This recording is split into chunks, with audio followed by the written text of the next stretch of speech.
Voilà, je dois vous prier d'excuser l'absence d'Ariane Jamsar-Azin, qui est directrice adjointe du musée de l'Armée, qui devait être parmi nous et qui a rencontré, si j'ose dire, un problème de santé sans gravité, je vous rassure, mais suffisamment handicapant pour qu'elle ne puisse pas être des nôtres aujourd'hui.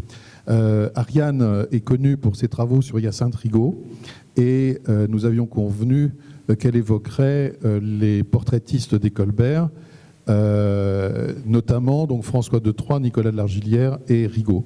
Il s'avère que, pour ma part, je travaille sur François de Troyes et sur Largillière depuis de très nombreuses années, que donc assez naturellement on travaille ensemble. Et comme elle ne pouvait pas être des nôtres, je lui ai demandé quelques images de Rigaud liées au Colbert, et je vous ai concocté avec sa bienveillance les documents que vous allez voir, enfin le petit PowerPoint que vous allez voir. Alors, on a choisi un titre qui vaut ce qu'il vaut, hein, les portraits des Colbert, donc l'autre galerie de Versailles. On aime bien parler de Versailles. Il y a plusieurs fois dans les titres, je crois qu'il y a 3 fois dans les titres de nos différentes communications, le mot de Versailles. Parce qu'on ne peut pas dissocier Colbert de Louis XIV, bien évidemment.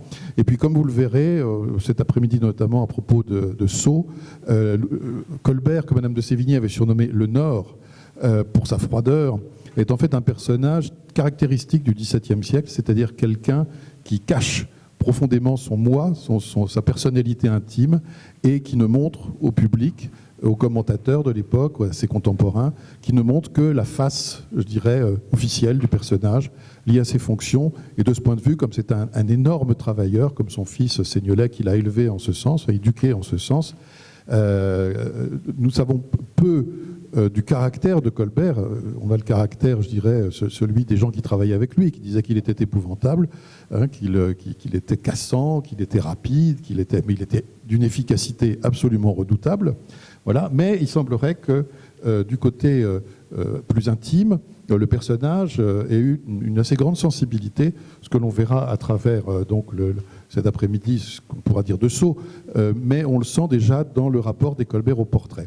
Je vais vous présenter pour commencer quelques portraitistes de l'époque qui ont travaillé pour les Colbert.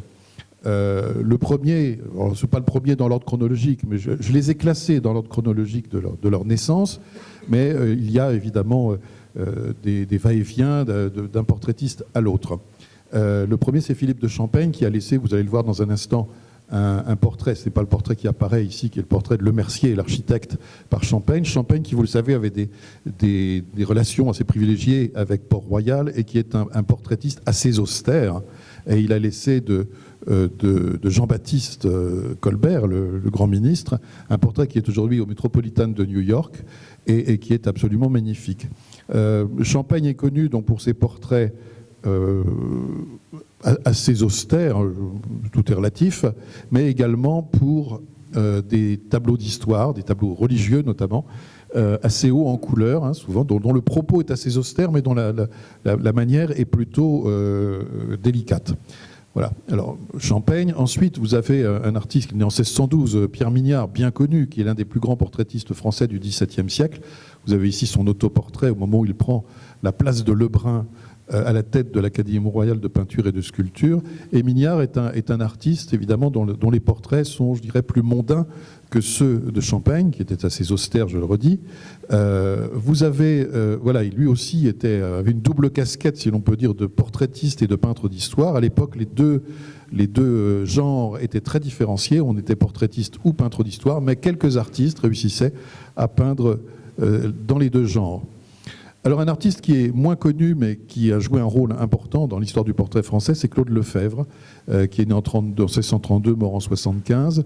Vous avez ici un autoportrait, il était un assez beau garçon, comme vous le voyez, et c'est un portrait fait à l'eau-forte, une eau-forte que Joseph n'a pas dans sa collection.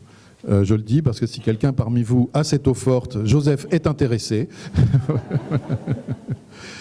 Et c'est une très belle eau-forte, parce qu'on pratique peu l'eau-forte en France à cette époque-là, et à ce degré de virtuosité, c'est encore plus rare. Voilà, alors Claude Lefebvre donc, a peint plusieurs portraits des Colbert, dont le célèbre portrait qui est aujourd'hui à Versailles, que nous verrons, mais c'était un peintre assez délicat, parfois confondu avec Mignard, que vous avez vu précédemment. Et vous avez ici certainement ce qui est connu aujourd'hui pour être son chef-d'œuvre. Alors c'est un artiste dont on connaît 7 ou 8 tableaux sûrs. Les autres sont des attributions plus ou moins discutables. Là, vous avez son chef-d'œuvre, qui est absolument certain, puisqu'il est documenté dès le XVIIe siècle. C'est le portrait de la fille du peintre avec son jeune fils, le fils du peintre également, qui est habillé en petite fille, comme le veut l'usage à l'époque. Et si vous regardez bien, même si vous êtes loin, vous me croyez sur parole, la jeune fille se reflète dans un grand miroir qui est derrière. On voit sa tête qui se reflète, un petit peu à la manière de ce que fera Ingres un petit peu plus tard. Et ça, c'est très très rare à l'époque. Donc Claude Lefebvre, j'insiste un petit peu sur le personnage, parce que c'est un artiste qui est particulièrement remarquable et aujourd'hui totalement méconnu. Il a été notamment le maître de François de Troyes, donc c'est en plus un chef d'atelier assez important. Alors notre ami François de Troyes, le voici. Lui, il est né en 1645, il est mort en 1730. C'est un peintre d'origine toulousaine, mais qui a fait carrière à Paris. Et c'est lui qui a introduit dans la peinture française, vous voyez d'ailleurs qu'on change un tout petit peu d'ambiance, ce portrait, surtout sous le feu des projecteurs qui sont face à nous, apparaissent très rembrandesques, et c'est le cas, il s'est représenté, c'est un autoportrait, donc il est dans une fenêtre avec sa palette et ses pinceaux, et il apparaît à la fenêtre un petit peu à la manière des portraits que faisaient à la même époque Rembrandt et son entourage. Et François de Troyes, lui, a introduit l'harmonie chromatique. Vous savez que sous Louis XIV, on aime bien les couleurs franches, très décoratives, donc des bleus de lapis-lazuli, des rouges vermillons, des choses très tranchées, ce que vous avez vu un petit peu dans le tableau de Champagne tout à l'heure. Et François de Troyes, qui a beaucoup regardé Rubens, qui a beaucoup regardé Rembrandt, va introduire une harmonie de couleurs qui est tout à fait nouvelle, et puis ce clair-obscur qui est assez contraire au parti pris classique du milieu du XVIIe siècle. Là, c'est un artiste, d'ailleurs, vous sentez certainement la différence, c'est un artiste de la deuxième moitié du règne de Louis XIV, et donc un artiste qui cherche davantage l'harmonie, le mouvement, quelque chose de plus dynamique. Voilà. Et il a peint, par exemple, autour de 1715, ce très très joli portrait d'homme jouant avec son chien, qui est au musée des Beaux-Arts de Toulon, qui est un portrait, là encore, assez rembrandesque. Alors, tout est relatif, bien évidemment, on ne confondrait pas ce portrait avec un tableau de Rembrandt, mais vous voyez l'idée de la lumière tournante autour du personnage. Là, c'est vraiment l'évolution propre du portrait français de cette époque. C'est très intéressant, si vous voulez, de travailler sur, justement, une dynastie comme celle des Colbert. Il y en a d'autres, des gens parfois moins connus, des bourgeois parisiens qui ont commandé à ces peintres différents portraits, parfois à 5 ans, 10 ans, 20 ans d'écart, faisant peindre toute la famille, parce qu'on peut voir à travers ces portraits l'évolution du peintre dans un contexte qui reste stable. Et certaines familles s'adressaient à différents peintres, les mettaient en concurrence, en quelque sorte. Vous verrez un exemple dans un instant du portrait de la comtesse de Linières, peint par Rigaud et peint par Largillière. Donc l'histoire d'une famille telle que celle des Colbert et l'histoire du portrait français sont finalement intimement mêlées. Aujourd'hui, vous savez, quand on regarde ces tableaux, on a l'impression de voir des gens avec des perruques, sauf lui, des gens avec des perruques qui se ressemblent tous. À l'époque, on faisait bien la différence entre la manière des peintres. Et quand on s'adressait à Largillière, c'est parce qu'on voulait de la matière. Quand on s'adressait à Rigaud, c'est qu'on voulait du beau fini. Quand on s'adressait à De Troyes, c'est qu'on voulait une allusion à la peinture nordique, ce qui fait que dans une même famille, on pouvait trouver des portraits d'esthétique extrêmement différentes. Largillière, c'est sans doute, et Ariane elle-même, Ariane James-Sarrazin en convient, bien qu'elle travaille sur Hyacinthe Rigaud, c'est le plus flamboyant, le plus brillant des trois grands peintres, cette belle triade de la fin du règne de Louis XIV, De Troyes, Rigaud, Largillière. Largillière, c'est l'homme de la couleur pure, c'est ce qu'on appellerait aujourd'hui, vous voyez, vous avez un portrait absolument éblouissant sur l'écran, c'est ce qu'on appellerait aujourd'hui un plasticien, c'est-à-dire c'est celui qui fait vraiment de la peinture que l'on regarde d'abord comme de la peinture et ensuite comme portrait. C'est le seul des trois, et c'est le seul certainement sous le règne de Louis XIV et un petit peu au-delà, à avoir réussi à donner au portrait cette plasticité extraordinaire qui fait que les portraits de Largillière aujourd'hui, en vente publique, d'abord ils n'ont jamais connu, je dirais, de désintérêt de la part des amateurs, mais à l'inverse, ces portraits aujourd'hui valent beaucoup d'argent, c'est-à-dire qu'on peut arriver jusqu'à 1 million d'euros facilement pour un portrait. Vous voyez, c'est quand même une belle somme. Voilà. Alors, pas tous, je vous rassure, ne commencez pas les propriétaires de Largillière à rêver. Ce sont des portraits qui peuvent valoir aussi 10 000 euros. Ça dépend de beaucoup de choses. Voilà. Mais un portrait comme celui que vous avez sous les yeux ferait un bon 1,5 million assez facilement dans une vente publique, tellement il est moderne et tellement il dépasse le stade de la simple effigie. Voilà. Donc l'Argilière, c'est le presque dernier de la triade, et le dernier, c'est Rigaud. Encore une fois, je les ai classés chronologiquement par date de naissance.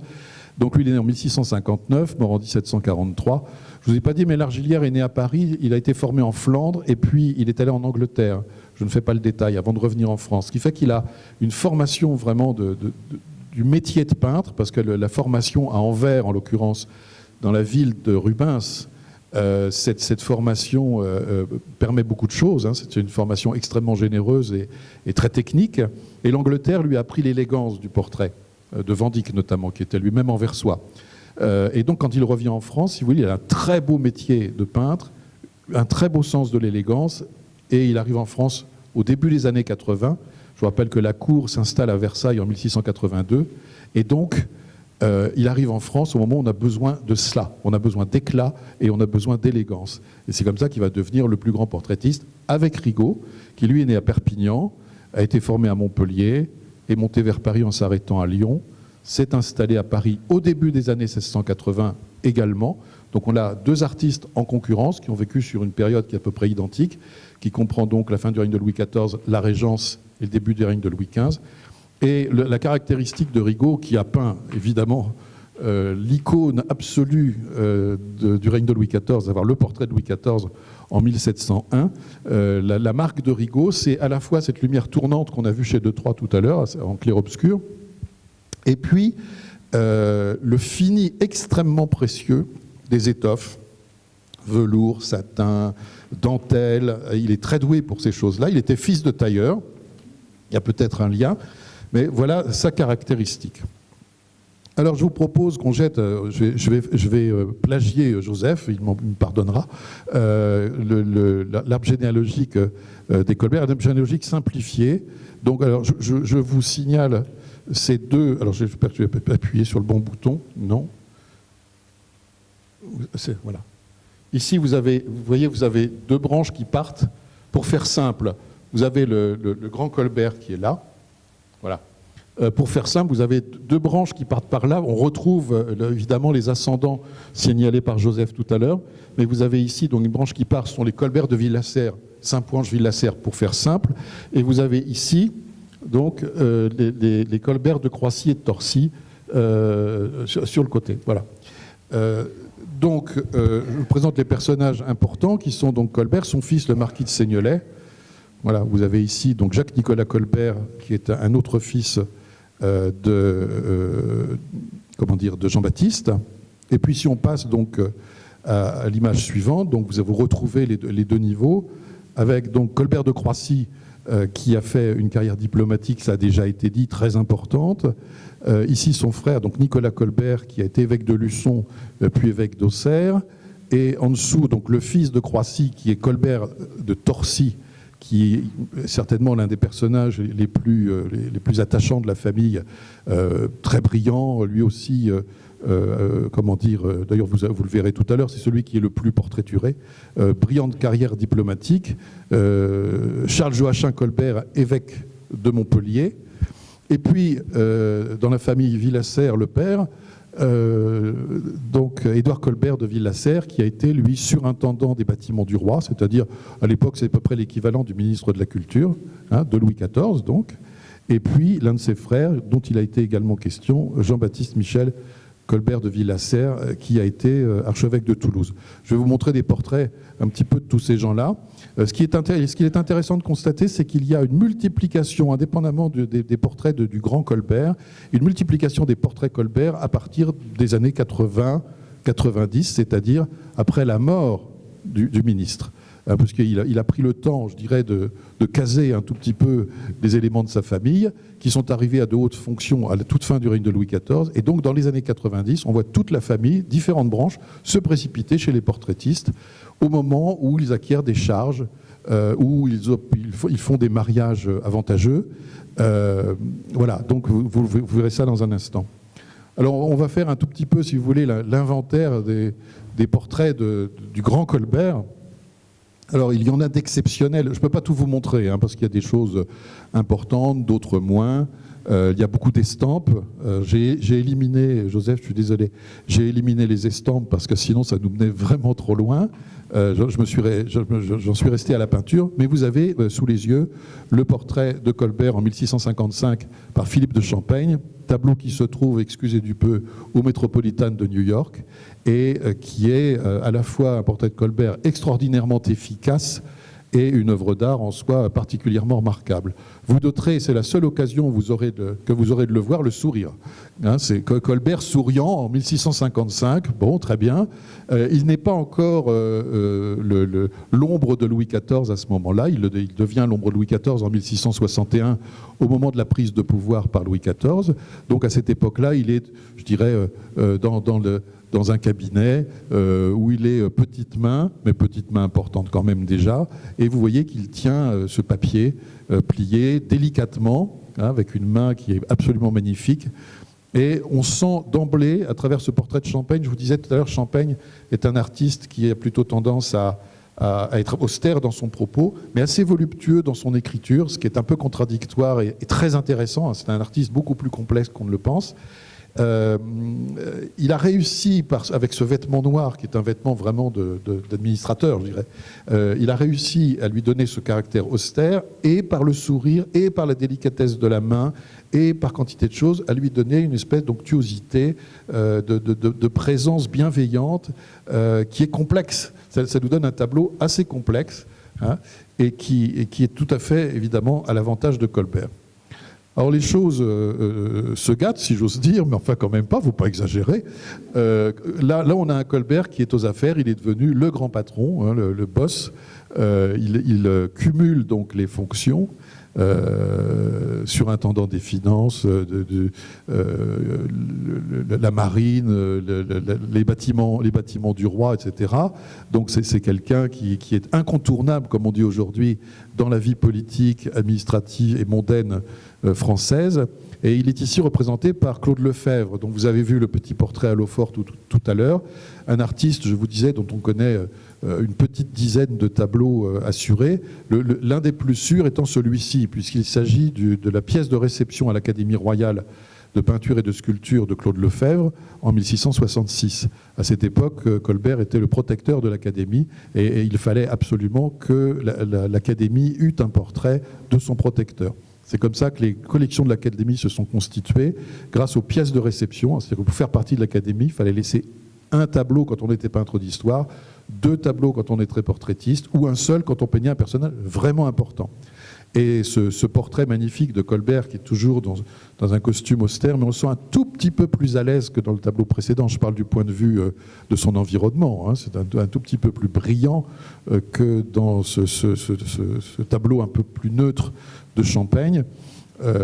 Donc le tableau est à Versailles. Il est conservé à Versailles, ce qui est assez logique, puisqu'il a toute sa place à Versailles. On l'aimerait bien à Sceaux. On l'a eu en 2019 pendant quelques semaines. Voilà. Et il en existe une copie ici à Ainet, dans l'un des salons. Et vous voyez donc Colbert. Alors, ce qui est assez curieux, c'est qu'il se présente comme un personnage, ou du moins on le fait se présenter comme un personnage frontal. Donc c'est assez caractéristique, évidemment, de son caractère. Dans un manteau sur lequel on trouve ce qu'on appelle le crachat de l'ordre du Saint-Esprit, hein, bien sûr, dont il était titulaire. Et puis vous voyez que ce manteau se ferme devant lui, que la main retient le manteau fermé, ce qui empêche d'accéder au personnage. Le fait qu'il soit vêtu entièrement de noir, qu'il ait cette coiffure noire autour de la tête, que les tonalités un peu sombres du visage, ça c'est assez caractéristique de Claude Lefebvre, tout cela s'accumule et nous donne du personnage une idée un petit peu d'austérité raffinée néanmoins. Et vous avez une pendule derrière qui est assez belle, qui a existé très certainement et dont certains amateurs disent qu'ils l'ont vue. Une pendule qui représente Atlas soutenant le monde. L'image évidemment est très claire, hein. C'est comme Colbert soutient l'État français, Atlas soutient le monde, et le tout à partir de l'horloge. Là, Colbert se présente en maître des horloges, comme on dit aujourd'hui à propos de certaines personnes. Et il avait, c'est une chose à savoir qui est assez étonnante, il avait un sablier sur son bureau, un sablier qui contenait un quart d'heure de durée, et quand il recevait quelqu'un pour régler un dossier, il retournait son sablier, et il y avait un quart d'heure pour régler le dossier. Et si au bout d'un quart d'heure il n'était pas réglé, l'entretien était quand même terminé. Donc c'est assez motivant quand on vient lui demander quelque chose pour en sortir selon ce qu'on veut. Alors on connaît un grand conservateur aujourd'hui en retraite qui faisait ça au Louvre, je ne cite personne, qui paraît-il, disait, venait dans une réunion, ça durait 1 heure, et au bout d'1 heure, il se levait et s'en allait, que la réunion soit terminée ou pas. Et je vous conseille vivement, pour ceux qui ont encore des réunions, de procéder ainsi, c'est très efficace. Alors un personnage, un artiste un peu moins connu, que je n'ai pas cité dans les artistes au début, parce que voilà, c'est pareil, on connaît assez peu de choses de lui, c'est Henri Tettelin. Alors la famille Tettelin a joué un rôle assez important dans la création de l'Académie royale de peinture et de sculpture. Avec son frère Louis, ils étaient membres fondateurs, il y a 12 membres fondateurs. Et vous avez ici Colbert vers 1670, toujours avec une horloge. C'est intéressant parce que voilà, la notion de temps est presque finalement ce qui est le plus valorisé dans l'affaire. Il tient toujours son petit papier, il a toujours un papier à envoyer au roi. Hein, voilà, et avec ce très beau drapé derrière qui fait un peu, qui clappe un peu pour remplir l'espace. Mais c'est un portrait de Colbert qui est intéressant. Et je vous montre un magnifique pastel de Robert Nanteuil, 1676. Je vous rappelle que Colbert est mort en 1683, donc c'est un portrait déjà tardif dans la vie de Colbert. Et on voit d'ailleurs dans un certain nombre de portraits tardifs une certaine mélancolie qui s'installe dans le regard. Le visage, évidemment, a tendance à changer. Et là où on le remarque certainement le mieux, c'est dans cette petite miniature qui se trouve ici, à Ennet, dans une vitrine, qui s'inspire d'un portrait perdu de Mignard, et où on voit un Colbert presque, je dirais, en détresse, hein, ce qui est quand même extrêmement rare. Voilà. Très, très joli petit portrait. Ne vous fiez pas aux apparences, hein, ça mesure 3 à 4 cm de haut, même pas 3 cm. Hein, c'est caractéristique de Petitot, qui était donc peintre sur émail, et dont les portraits de quelques centimètres étaient à l'époque offerts comme des cadeaux très prestigieux aux différents interlocuteurs du roi notamment. Le pastel de Nanteuil est à Chantilly. Voilà. Donc vous avez ici Nicolas Colbert, donc là il est question c'est l'un des fils donc de Jean-Baptiste, Nicolas Colbert, évêque de Luçon puis d'Auxerre, 1628-76, par Nicolas Pitot, d'après Claude Lefebvre, c'est un frère, pardon, excusez-moi, oui, absolument. D'après Claude Lefebvre, la signature indique une espèce de J Lefebvre, mais je pense que le graveur s'est trompé et a fait un C à l'envers. Ou Jacques, peut-être? Ah oui, c'est vrai, ça je le connaissais pas, celui-là. Mais ça me paraît tellement beau que je n'imaginais pas. Voilà, ok. Merci pour ça. Et alors donc, on va parler évidemment du fils, Jean-Baptiste Colbert, marquis de Seignelay, donc le fils du grand Colbert évoqué tout à l'heure, et qui est peint ici par Marc Nattier, qui est le père de Jean-Marc Nattier, à ne pas confondre surtout, ça n'a rien à voir. Le portrait de Marc Nattier est à Versailles, et je dois dire qu'il n'est pas tout à fait à l'avantage de Seignelay, qui est représenté lui aussi. Alors Joseph disait tout à l'heure qu'il est mort jeune et épuisé par le travail. Il est né effectivement en 1651 et il est mort en 1690, c'est-à-dire qu'il a vécu 39 ans.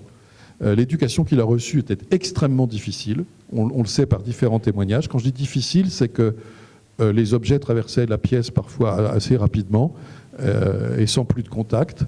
Voilà, donc c'est un personnage qui est représenté toujours avec des traits assez épais, mais plutôt beau garçon, ce qu'on a vu dans l'estampes tout à l'heure. Et il est représenté ici dans une attitude un tout petit peu malheureuse, vous voyez, il est un peu de travers, à l'égyptienne pratiquement, avec donc devant une petite table, vous en verrez une cet après-midi, avec lui aussi des papiers qu'il est en train d'envoyer. Alors il a été surintendant de la marine, particulièrement remarquable dans cet office, propriétaire de sceaux, grand collectionneur, très grand collectionneur de peinture notamment, voilà. Nous y reviendrons le moment venu. Et voici un autre portrait de lui, Jean-Baptiste donc Colbert, marquis de Seignelay, par Mignard, tableau qui est en dépôt aujourd'hui au musée de Sceaux, au château de Sceaux. Voilà. Alors le style de Mignard, vous le remarquerez, parce que vous allez le revoir chez d'autres Colbert, est un style un peu mou. Hein, c'est un artiste dont les formes sont toujours rondes, avec des glacis assez raffinés, mais qui ont tendance à noyer un tout petit peu les formes. Et donc ça a toujours ce côté un peu mou, qui évidemment est un peu paraît mièvre par rapport aux œuvres d'un Rigaud ou d'un Largillière. Hein, bon, c'est pas la même génération. Alors le chef-d'œuvre de Mignard pour les Colbert, c'est évidemment le portrait de la marquise de Seignelay en tétis. C'est un portrait qui date de 1693, c'est-à-dire qu'il est postérieur à la mort de Seignelay. Donc elle s'est faite représenter ici en tétis, donc c'est une nymphe avec ses 2 enfants, et il y a au sol des coquillages, du corail. L'idée est évidemment de faire référence à la marine et à Feu, son mari.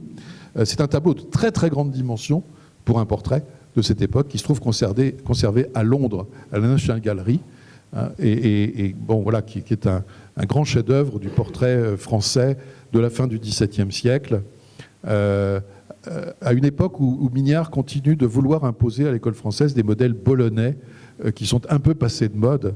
Il suffit de regarder les têtes des personnages, il y a toujours cette inflexion. Vous voyez ces visages un peu poupins qui sont assez caractéristiques de l'entourage d'Annibal Carrache à Bologne, c'est-à-dire Guido Reni, le dominicain surtout, qui a une influence très forte sur Mignard. Il a passé 20 ans à Rome et il a tendance à vouloir perpétuer ce style classique bolonais et romain à une époque où les Français regardent, avec Charles de la Fosse par exemple, ou avec François de Troyes justement, regardent davantage vers le nord.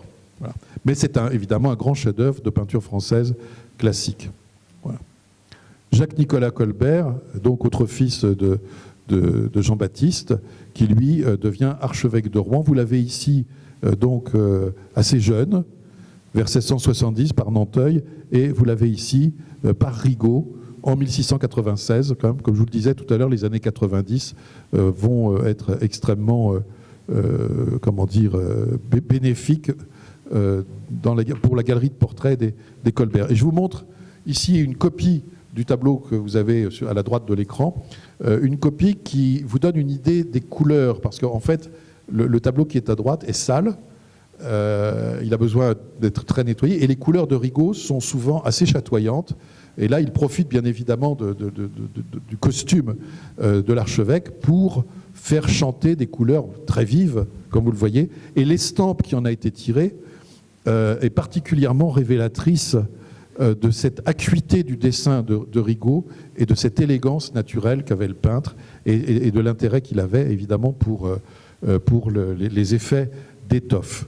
Très beau portrait certainement. Là, je n'ai pas demandé à Ariane si celui qui est à droite est un original, mais je pense que, et je me demande si elle ne vient pas de le découvrir, mais il aurait besoin d'être mis en valeur. Alors, un chef-d'œuvre, ça arrive, un très très beau tableau de la marquise de la comtesse de Linières, pardon. La comtesse de Linières était une des belles-filles du grand Colbert, épouse donc de Louis de Colbert, qui était comte de Linières. Et vous avez ici son portrait en 1696. Elle venait de se marier, ils se sont mariés en 94. Elle était née du boucher de Sourches. Et donc, elle se fait peindre en 1696 par Rigaud. C'est un portrait époustouflant, qui est d'une qualité de coloris absolument merveilleuse, dans un état de conservation quasi parfait, qui se trouve au château de Parentignac, collection du marquis de Lastic. Et je vous montre ici le même personnage, donc de la comtesse de Linières, peinte par Largillière en 1703. Donc très peu de temps après, 7 ans quand même, 7 ans après. Alors je suis désolé, je ne sais pas où est le tableau, donc il est localisation inconnue. Mais quand on les met côte à côte, vous voyez, c'est extrêmement intéressant parce qu'on reconnaît parfaitement le personnage. C'est un très très beau portrait. Voilà. Alors dans la branche Croissy, vous avez sous les yeux un portrait qui est dans une collection particulière, Charles Colbert, marquis de Croissy par Rigaud en 1691, avec donc l'estampe qui en a été tirée, un petit peu adaptée. Voilà. Alors le portrait n'est pas dans un état éblouissant, ce qui explique Puis la photo n'est pas bonne en plus, donc ça n'arrange rien. Mais c'est un portrait de Rigaud qui est assez caractéristique de ce début des années 1790. C'était un portrait assez sage. Ces portraits vont s'animer par la suite. Il a vécu longtemps, comme vous l'avez vu. Le portrait, à l'époque, ça conserve, puisque le plus jeune des trois portraitistes est mort à 85 ans. Et c'est très rare, comme vous le savez. Enfin, c'est très rare. Non, c'est pas très rare, parce que dans les milieux favorisés, on vivait plus vieux. Ce qui plombe un petit peu les statistiques démographiques, c'est qu'on compte aussi bien les gens qui mouraient de faim que les autres qui étaient moins nombreux. Mais dans les milieux, pensez à Fontenelle qui a vécu 101 ans, ou à Louis XIV qui a vécu aussi pas mal. Mais les portraitistes sont parmi les peintres qui ont la plus grande longévité, mais on s'en fiche un peu. Voilà. Alors je vous montre un autre portrait très beau de Rigaud. Vous noterez qu'il y a assez peu de femmes. C'est la troisième que je vous montre et c'est la dernière. Seulement 3 portraits de femmes. Alors il y en a sans doute. Je sais que Marie Charon a été peinte par 2-3. Le tableau est au château de Lignières, mais je n'ai pas la photo. Il est en très très mauvais état, malheureusement. Mais voilà, il y a assez peu de portraits de femmes et beaucoup de portraits d'hommes liés à leur fonction, bien évidemment. Donc la marquise de Croissy, qui était née Béraud, Françoise Béraud, par Rigaud en 1697. Très beau portrait dans une collection particulière. Et on voit aux alentours de ces portraits Colbert des dessins aussi. Dessins qui sont faits. Alors ce ne sont pas des dessins préparatoires en l'occurrence, ce sont des dessins soit de présentation, des dessins qui avaient pour vocation de garder le souvenir, des ricordis, ce qu'on appelle un ricordo des ricordis, des dessins qui permettaient de garder le souvenir des compositions, puis des dessins qui sont faits un peu pour eux-mêmes, qui sont des dessins extrêmement finis, c'est la caractéristique de ces dessins de Rigaud sur papier bleu, des dessins extrêmement finis et de très grande qualité. Donc, avec quelques variantes ici, vous voyez que le vase, par exemple, sur le côté, sur le dessin, vous avez un magnifique bouquet de fleurs. Je ne sais pas si vous voyez. Voilà, très bien. Alors, Croissy et Françoise Béraud ont eu donc pour fils le marquis de Torcy, Jean-Baptiste Colbert, marquis de Torcy, comme il a été dit, grand diplomate. Alors, vous avez à gauche l'original, collection particulière, et à droite une réplique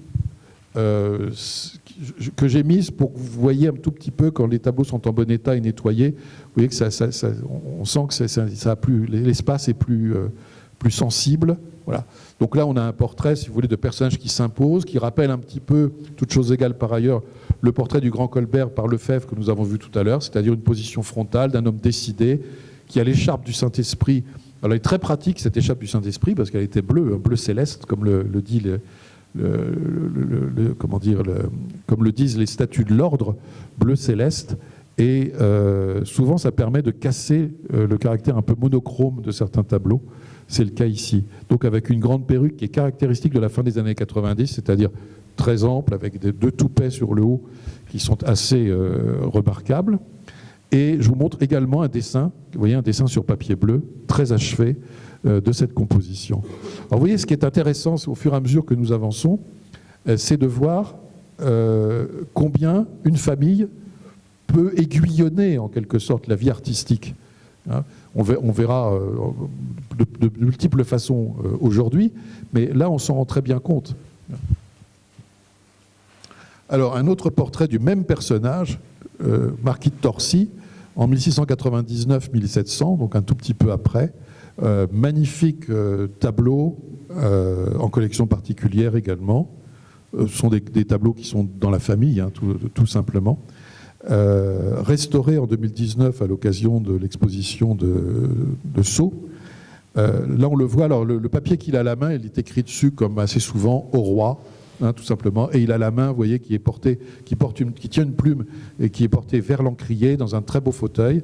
Et il y a quelques années, j'avais identifié au Musée des Beaux-Arts de Rouen un dessin qui était attribué à l'école flamande et qui en fait est assez caractéristique des dessins de Rigaud sur papier blanc, enfin papier bi, des vrais dessins d'études. Ils sont très peu nombreux. On a beaucoup de dessins qui sont des dessins d'après les tableaux sur papier bleu et très peu de dessins préparatoires. Vous en avez un ici. Et d'ailleurs, il y a en Espagne le dessin sur papier bleu correspondant à ce tableau. Magnifique dessin d'une grande fraîcheur. Quand ils sont bien conservés, ils sont absolument magnifiques. Voilà.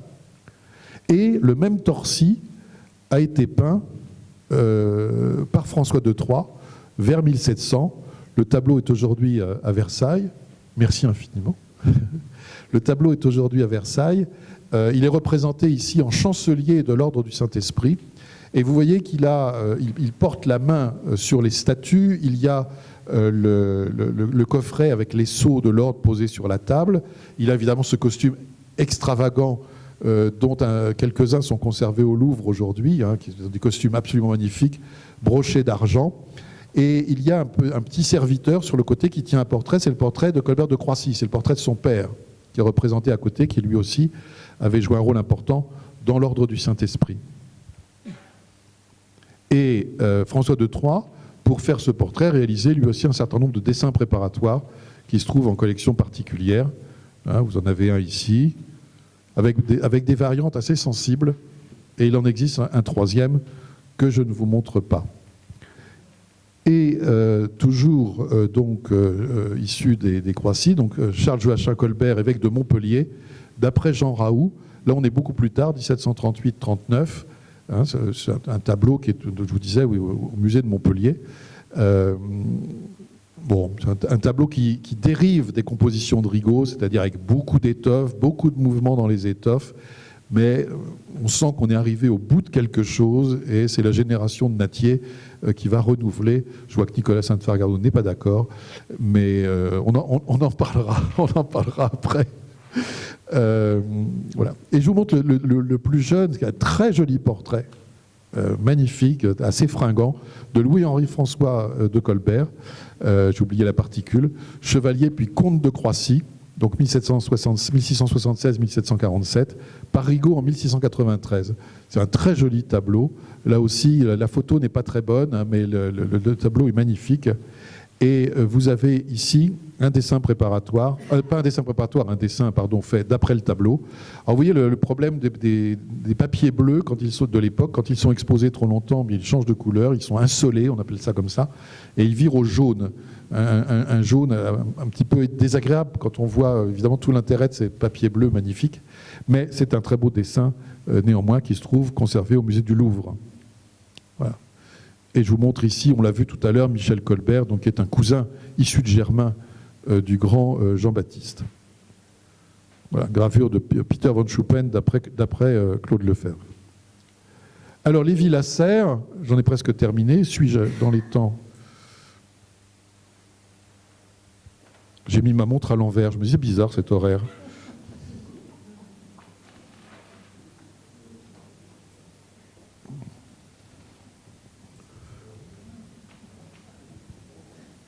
Oui, on est pas mal. Édouard. Alors, attendez, je vais être honnête totalement avec vous, parce que je suis là pour ça, mais je me suis rendu compte que sur le programme, on avait retiré 10 minutes à Ariane, c'est-à-dire c'est la seule qui parlait 30 minutes au lieu de 40. Et ensuite, on a une pause de 10 minutes, donc la pause, on va la réduire un petit peu, et j'en ai pratiquement terminé, et j'aurais dû peut-être mes 40 minutes. Le marquis de Villasserre, donc, j'ai presque terminé. Le marquis de Villasserre, par Mignard, alors vous retrouvez cette ambiance un peu plan-plan, caractéristique de Mignard. C'est un peu poussif, évidemment, après ce qu'on vient de voir de Rigaud et de L'Argilière. Le personnage n'était pas non plus très drôle. En surintendant, il est représenté en surintendant des bâtiments du roi, donc grand patron protecteur de l'Académie royale. Enfin, voilà, un personnage qui a quand même des fonctions très importantes, dans une ambiance donc assez pesante, avec une horloge dans la pénombre toujours. Et vous avez au Louvre un très beau dessin préparatoire de Mignard, qui est beaucoup plus vif, évidemment, que le tableau lui-même. C'est tout l'intérêt, évidemment, des esquisses. Et je vous montre une version en buste, également autographe de Mignard, qui est passée en vente aux États-Unis il y a quelques années.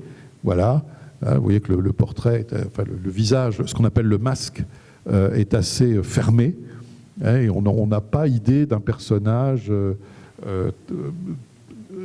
exubérant ou extravagant. On a plutôt un personnage un homme de dossier, comme on est souvent d'ailleurs chez les Colbert à cette époque-là. Voilà, et je vous montre, tout à l'heure, Joseph nous a montré le château de Villasserre. Hein, vous avez ici donc un autre côté du château, qui est le côté cour. Je pense qu'Alexandre aurait beaucoup de choses à nous dire sur cette façade que pour ma part je trouve assez belle, d'un classicisme, presque d'un néoclassicisme assez rigoureux. Hein, c'est une belle chose que je ne commenterai évidemment pas.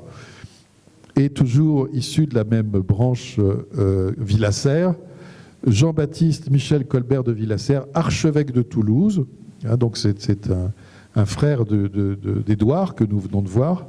Archevêque de Toulouse, gravé par Edlin d'après l'Argilière. Alors je suis très déçu qu'on n'ait pas le tableau, si vous voulez, parce qu'on ne le connaît pas. Les Colbert sont passés assez peu de fois chez l'Argilière, quelques fois, il y a 5 ou 6 tableaux, mais qui sont perdus. Et on n'en connaît que 2, celui de la comtesse de Lignières que vous avez vu tout à l'heure, et puis par la gravure, on connaît celui-ci. Mais évidemment, je suis à la recherche du tableau lui-même, qui doit être absolument magnifique, et qui est certainement un portrait au genou, comme on dit, dans un fauteuil dont l'estampe ne garde que le buste. Ça doit être, vous savez, voilà, il a toujours ce visage très clair, il donne souvent un visage très clair à ses personnages, avec un regard extrêmement ouvert aussi. Et pour vous donner une idée, parce qu'on a vu beaucoup de châteaux tout à l'heure, mais les Colbert, partout où ils passent, construisent. Et au moment où Colbert de Villasserre, donc il a été archevêque de Toulouse, mais il a été évêque de Montauban. Et quand il est à Montauban, il fait construire ce palais épiscopal, qui existe toujours puisque c'est le musée Ingres. Et dans ce bâtiment, vous avez quantité de cheminées aux armes à la couleuvre. Donc, hein, c'est un endroit assez intéressant pour ça. C'est quand même un bel endroit Colbert en France. Voilà. Et pour terminer, je vous montre un tableau extrêmement intéressant sur lequel on a raconté un peu tout et n'importe quoi. Il s'agit donc d'une représentation. Alors, ce tableau passait pour représenter la famille Colbert. C'est-à-dire tous ces personnages à cheval, finalement, seraient les Croissy, les Torcy, les Villasserre, tous les gens qu'on a vus. Pardon ? Absolument. Il est à Londres, au Wellington Museum, Apsley House, très exactement. Et donc, c'est un tableau qu'on a cru longtemps représenter les Colbert. En fait, ce sont les capitouls de Toulouse, tout simplement. C'est-à-dire le corps municipal de la ville de Toulouse. Mais il y a quand même un Colbert, si vous regardez bien, sur le côté de la terrasse. Vous avez donc un pot, un vase ou une sculpture où on voit donc les armes Colbert, bien évidemment. Et si on regarde d'un peu plus près, on retrouve évidemment au balcon, le portrait de Jean-Baptiste Michel Colbert, archevêque de Toulouse. Donc en fait, c'est un tableau qui a été commandé soit par les capitouls en l'honneur de l'archevêque, soit par l'archevêque qui était content de voir arriver sous son balcon les capitouls. Vous voyez au passage le luxe de la résidence de l'archevêque. Je cite, pour conclure sur ce sujet, Bossuet, à qui on reprochait d'avoir une résidence de campagne à côté de Meaux, à Germigny, à côté de Meaux, une résidence un peu luxueuse. C'était un château avec un jardin à la française qui donnait sur la Marne au bout. Vous voyez, c'était pas mal. Et il avait répondu « Je perdrais la moitié de mon esprit si j'étais à l'étroit dans mon domestique ». Voilà, donc une justification tout à fait spirituelle, n'est-ce pas ? Voilà. Et donc, je vous remercie infiniment de votre attention.